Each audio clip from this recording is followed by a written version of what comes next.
विधिवत रूप से हम लोग उत्तराखंड के इतिहास में प्रविष्ट हो रहे हैं।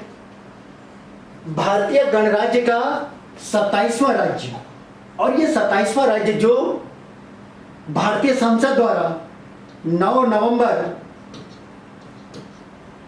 2000 को अस्तित्व में आया। अब इस राज्य का पूरा ऐतिहासिक विवेचन कि पहले हम प्राग ऐतिहासिक काल के प्रमाणों पर जानेंगे, उसके बाद आद्य ऐतिहासिक काल में वैदिक काल, उसके बाद पुराण, उसके बाद रामायण कालीन साक्ष्य, उसके बाद महाभारत कालीन साक्ष्य, और उसके अलावा गढ़वाल और कुमाऊं के वर्तमान अस्तित्व का ऐतिहासिक विवेचन जानेंगे। तो सबसे पहले हम प्रवेश करें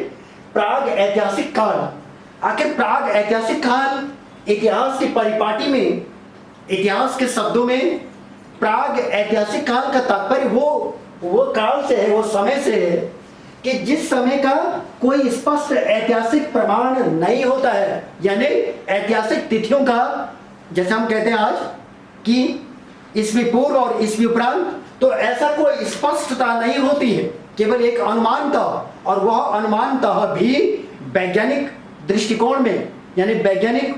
अनुसंधान या वैज्ञानिक प्रयोगों के आधार पर, कि बोला उसमें जो कार्बन डेटिंग या यूरेनियम डेटिंग के आधार पर एक अनुमानित कि इतने समय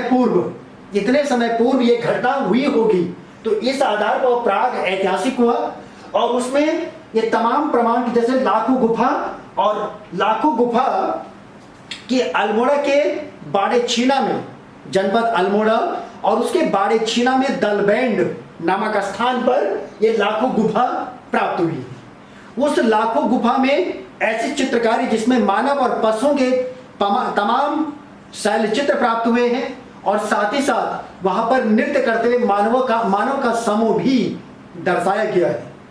पहला ये लाखों गुफा अल्मोड़ा का। दूसरे में ग्वारखिया गुफा, और वो जनपद चमोली में अलकनंदा नदी के तट पर,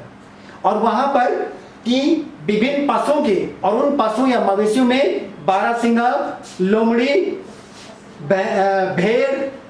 इस प्रकार के पशुओं के शैल चित्र यहां से प्राप्त हुए हैं ग्वारखिया गुफा चमोली से। उसके बाद मलारी गांव चमोली,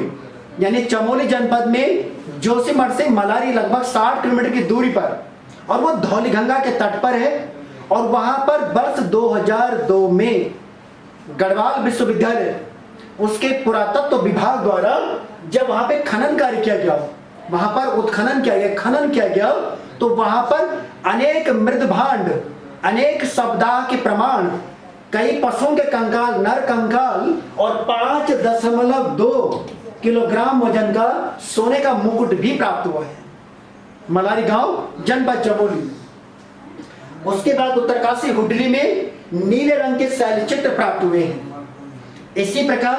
पेटसाल अल्मोड़ा में कत्थई रंग में शैल चित्र प्राप्त हुए हैं। और ऐसे ही पिथौरागढ़ के बनकोट में वहां पर 8 ताम्र मानव आकृतियां प्राप्त हुई हैं। 8 ताम्र मानव आकृतियां बनकोट पिथौरागढ़ से प्राप्त हुई हैं।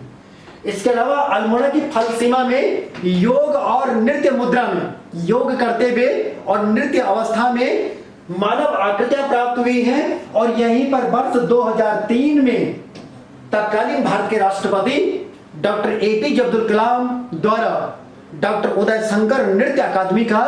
विधिवत उद्घाटन किया गया अल्मोड़ा की फल सीमा। तो इस प्रकार से ये उत्तराखंड का प्राग ऐतिहासिक, जिस प्रकार से संपूर्ण भारत का प्राग ऐतिहासिक काल, कि जहां पर अनेक शैल चित्र, अनेक मानवीय गतिविधियों और क्रियाकलापों के प्रमाण प्राप्त हुए हैं, ऐसे ही उत्तराखंड में भी विभिन्न स्थानों में प्राग ऐतिहासिक काल के प्रमाण प्राप्त हुए। इस पर कई बार प्रश्न बनते हैं विभिन्न सेवाओं में, सिविल सेवा में या अधीनस्थ सेवाओं में, ग्रुप C के पेपरों में तमाम इनसे संबंधित सवाल आते हैं। उसके अलावा अब आद्य ऐतिहासिक काल में उत्तराखंड की पृष्ठभूमि पर हम प्रवेश करें, और उसका सबसे पहले वैदिक काल। अब ये जो वैदिक काल का सीधा तात्पर्य, हम जब भारतीय इतिहास में प्रवेश करते हैं तो 1400 ईस्वी पूर्व से लेकर के और 500 ईस्वी पूर्व तक का समय जो वैदिक काल का समय रहा है, और बहुत बड़ी उपलब्धि है, गौरव है हमारे लिए कि इन वेदों का जो चारों वेद सनातन धर्म के या मानवीय सभ्यता के ऋग्वेद, यजुर्वेद, सामवेद और अथर्ववेद, बशर्ते ऋग्वेद देवताओं की उत्पत्ति और ऋचाओं पर आधारित है, यजुर्वेद देवताओं को प्रसन्न करने वाला कर्मकांड यानी शुक्ल यजुर्वेद और कृष्ण यजुर्वेद के रूप में, सामवेद संगीतमय वेद है, और अथर्ववेद पवित्र जादू टोना और वैज्ञानिक पद्धति पर आधारित है। ये सारा वेद, चारों वेद, चतुर्वेद,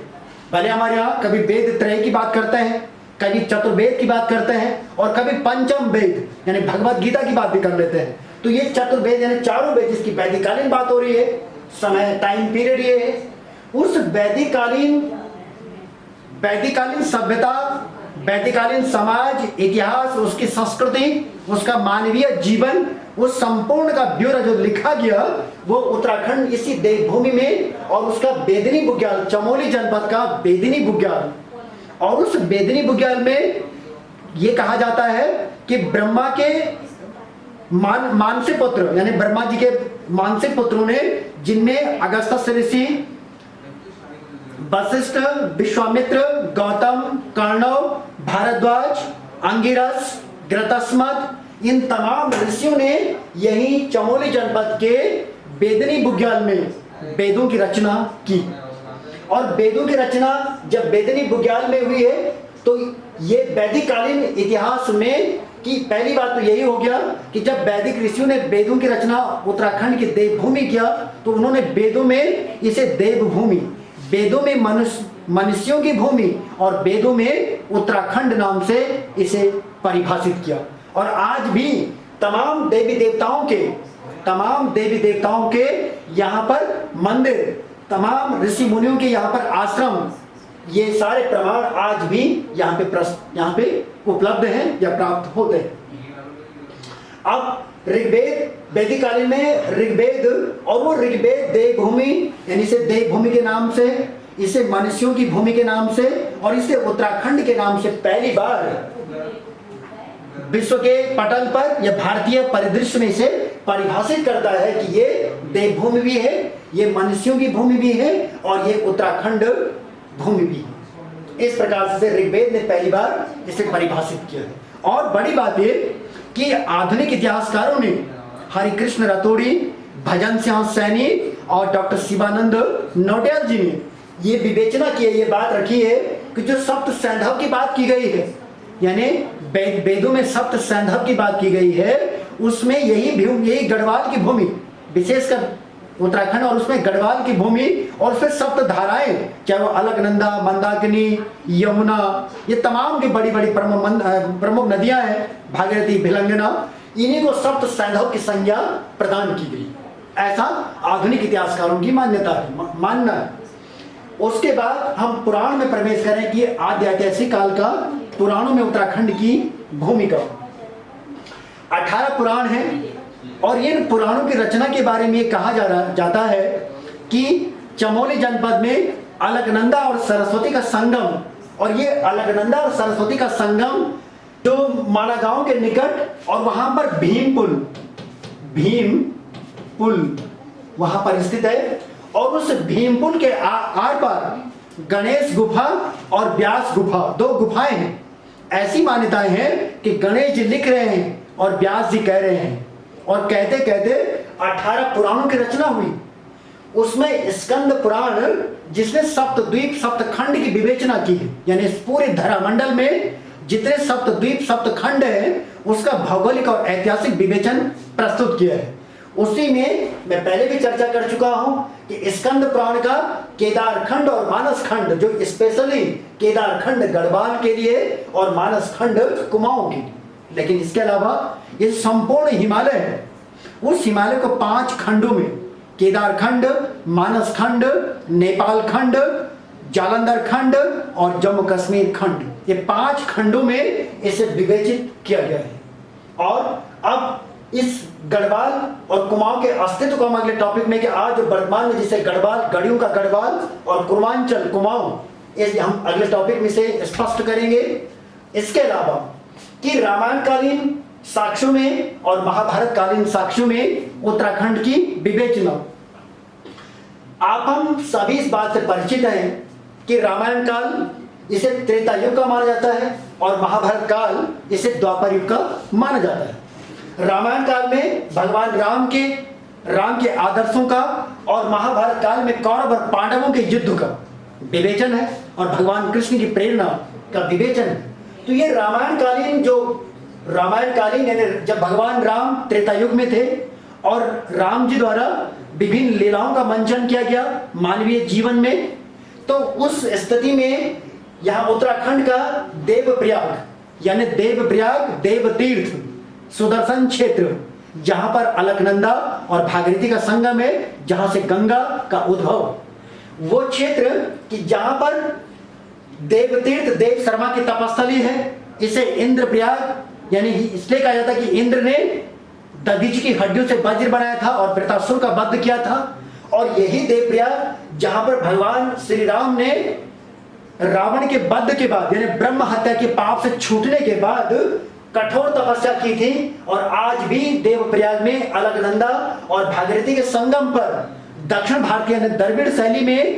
श्री राम जी का मंदिर स्थापित है, रघुनाथ जी का मंदिर। तो ये प्रमाण रामायण कालीन प्रमाण। इसके अलावा पौड़ी की सितौंस्यू, ये पट्टी सितौंस्यू पट्टी है पौड़ी में, विकासखंड कोट में, और वहां पर ऐसी मान्यता है कि जब बोला भगवान राम द्वारा सीता का वनवास किया गया था,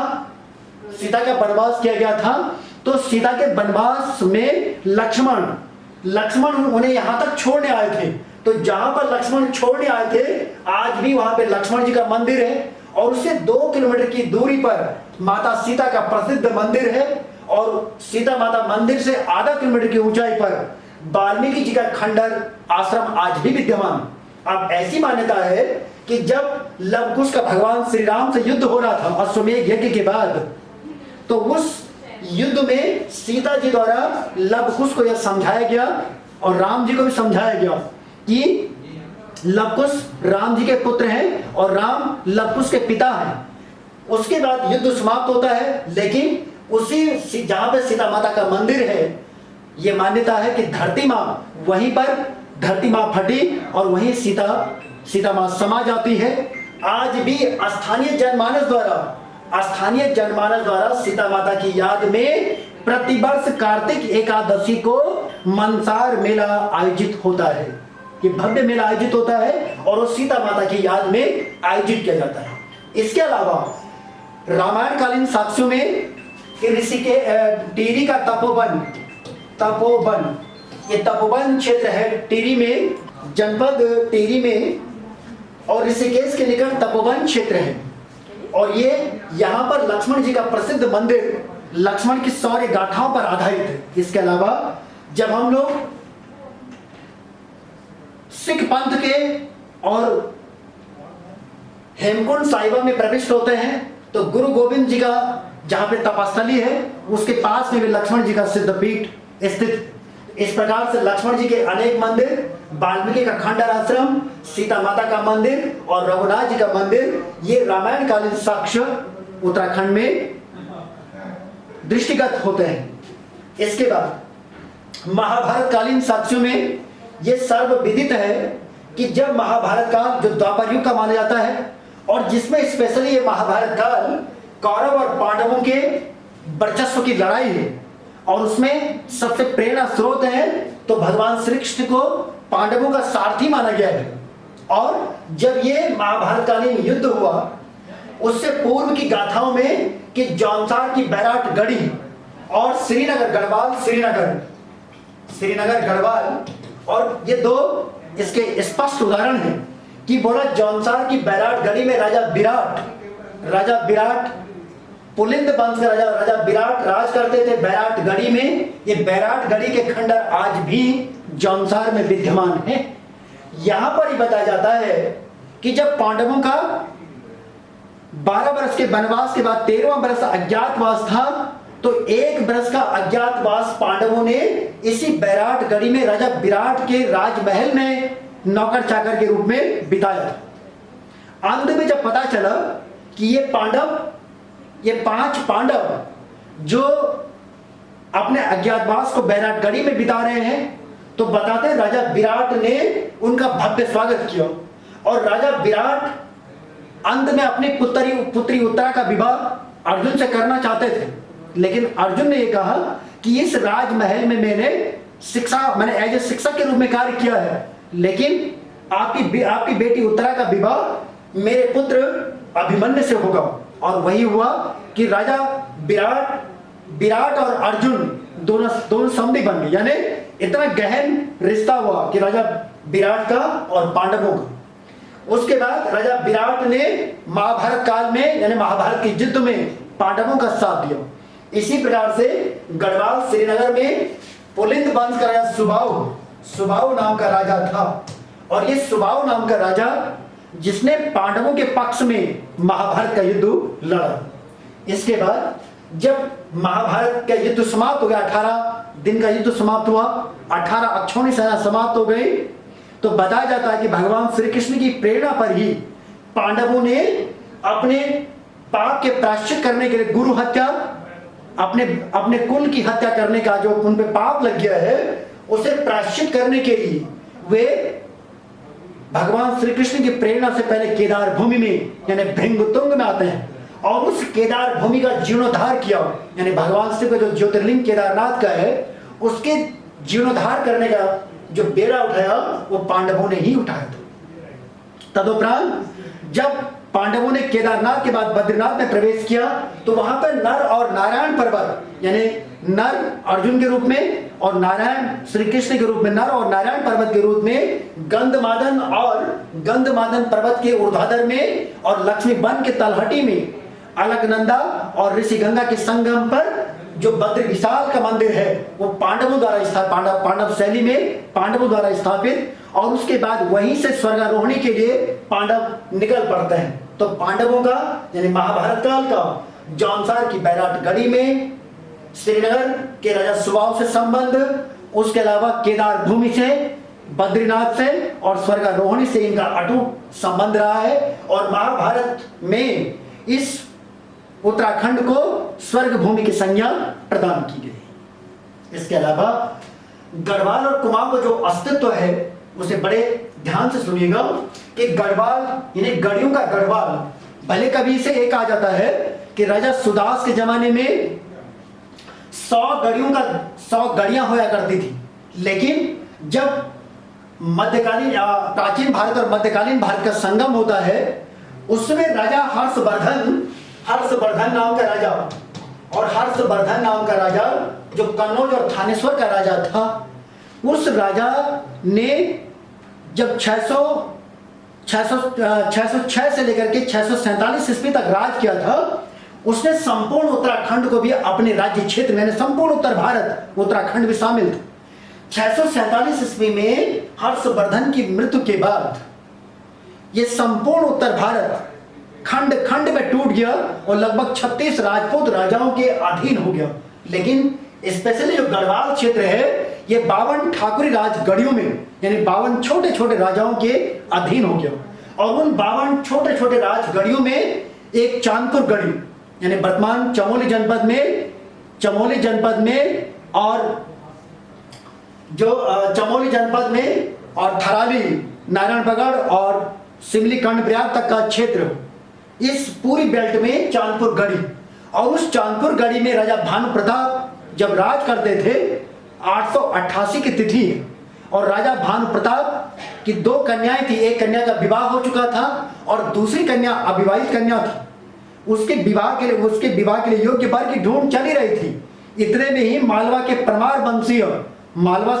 वंशी राजा कनकपाल, जो तीर्थाटन करने के लिए, बद्री विशाल के तीर्थाटन करने के लिए उत्तराखंड आया था, वो संयोगवश वो पहली अपनी यात्रा के प्रारंभ में आदि बद्री में प्रविष्ट हुआ और उसी आदि बद्री में चांदपुर गढ़ी के राजा भानु प्रताप का भंडारा था। और दोनों का जब मिलन होता है तो भानु प्रताप उस राजकुमार कनकपाल से प्रभावित हो गए। उन्होंने पहले राज यानी चांदपुर गढ़ी में राज करने का प्रस्ताव दिया और कुछ समय के बाद अपनी पुत्री का विवाह भी कनकपाल से कर दिया। कनकपाल 888 से लेकर के और अगले उसकी 37 पीढ़ियां यानी 37 राजा अजयपाल तक, जिन्होंने चांदपुर गढ़ी में 888 से 1517 तक राज किया था। तो 37वां राजा अजयपाल जो 1500 से 1519 तक राजा रहा, उस अजयपाल ने अब संपूर्ण 52 गढ़ियों को अपने पराक्रम से, अपने शौर्य से विजय प्राप्त करके तब उसे 52 गढ़ियों को एक मुस्त किया था, इंटीग्रेटेड किया था, और तब इसका नाम गढ़वाल दिया था। 1515 में विधिवत रूप से ये 52 गढ़ियों का गढ़वाल, जो आज गढ़वाल मंडल के रूप में, भले ही गढ़वाल मंडल में 5 ही जिले मुख्य रूप से, पौड़ी, चमोली, रुद्रप्रयाग, टिहरी, उत्तरकाशी, लेकिन गढ़वाल मंडल की बात करें तो उसमें हरिद्वार और देहरादून भी सम्मिलित हो जाता है। दूसरी तरफ कुमाऊं यानी कुर्मांचल, जो वर्तमान कुमाऊं या कुर्मांचल है 6 जनपदों का, ये कुर्मांचल कुर्म पर्वत की तलहटी में, क्रांतेश्वर या कुर्म पर्वत की तलहटी में और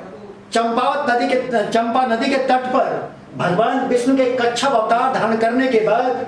भगवान विष्णु ने कच्छप अवतार धारण इसलिए किया था कि जन सेवा या मानवीय जीवन को सृजित करने के लिए, और वो कच्छप अवतार धारण करने के बाद ये पूरा क्षेत्र कुर्मांचल के नाम से विख्यात हुआ, और बाद में धीरे धीरे करके वही कुर्मांचल, जिसका तद्भव यानी बिगड़े स्वरूप कुमाऊं के रूप में, या कुमाऊं कुछ लोग इसे कुमाऊं या कुमाऊं के रूप में इसे वर्तमान स्वरूप में जाना जाता है। और यही गढ़वाल और कुमाऊं जो उत्तर प्रदेश में 2 डिवीजन या 2 मंडल के रूप में थे, उसे राज्य बनने पर, उत्तराखंड राज्य बनने पर एक गढ़वाल मंडल और कुमाऊं मंडल ही आज इस राज्य के 2 पृथक मंडल हैं।